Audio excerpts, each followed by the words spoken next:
నువ్వు ఏ తప్పు చేయలేదు, కానీ నీకు శ్రమ వచ్చింది. ప్రార్థన చేయి, తప్పులేదు. ఎందుకు వచ్చింది ప్రభా ఈ శ్రమ?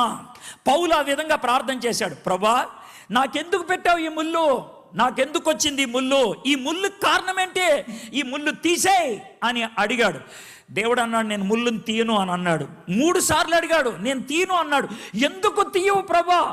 ఈ ముళ్ళు తీస్తే నీకు 2 సమస్యలు ఉన్నాయి. ఏంటి ఆ 2 సమస్యలు?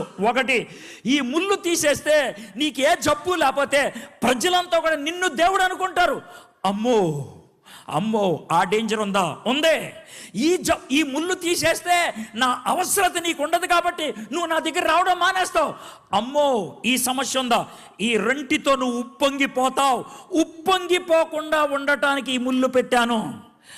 అయితే అప్పుడు, దేవా, ఈ ముళ్ళుని నేను భరించడం ఎలాగా? ఈ ముళ్ళుని నేను తట్టుకోవటం ఎలాగా అంటే దేవుడు ఏమన్నాడు తెలుసా?